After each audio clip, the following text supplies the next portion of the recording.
The Executive Director of the Nile Basin Initiative, Engineer Sylvester Matemu, says population increase in the Nile Basin countries has been a major cause of environmental degradation to the river, hence requiring member countries to have a joint agreement to ensure that these challenges are resolved and avoid conflicts. He made the call during the opening remarks of a 3-day training covering areas of hydro-diplomacy, negotiation skills, and conflict resolution, bringing together representatives of the member states in Dar es Salaam. Emmanuel Samuel reports. River Nile is one of the largest rivers in the world, with more than 6,000 kilometers, and it flows in 9 countries in the east and west and central parts of the African continent. Due to that fact, the Executive Director of the Nile Basin Initiative, Engineer Sylvester Matemu, says the common understanding among members of the state is very important in managing the water of the Nile in order to avoid unnecessary conflict for the productivity of the people.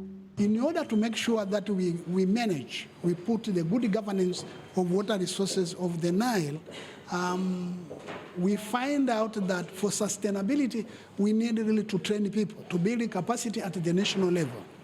And that capacity is all about negotiations, because every country, as a sovereign state, has interest towards utilization of the Nile waters, because there is disparities, differences in terms of socio-economic aspects. Engineer Matemu also mentioned the issues of policy in managing the water of the Nile Basin as one of the areas to be discussed. When we discuss about the utilization, equitable utilization of the water resources of the Nile River, then every country must consider also there is a neighbor.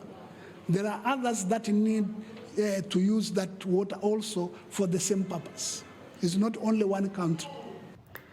The Director of Water Resources, Minister of Water in Tanzania, Dr. George Lugomek, is among of the representatives of the government of Tanzania attending the training, and here is his comment concerning the training. The 3 aspects of the training, basically they give the general knowledge on how to undertake them, not only in the Nile Basin, but also in the other basins that Tanzania and the other countries are involved.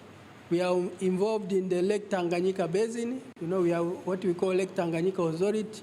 You find the issues are more or less similar. We are involved in the Zambezi Basin. Lake Malawi is part of the Zambezi Basin. We are involved in the Ruvuma Basin. We have what we call a joint water commission for the Ruvuma River between Mozambique and Tanzania. A maximum of 36 participants selected from 10 NBI member riparian countries and management of NBI are participating in the training. Reporting from Dar es Salaam, Emmanuel Samuel, TBC News.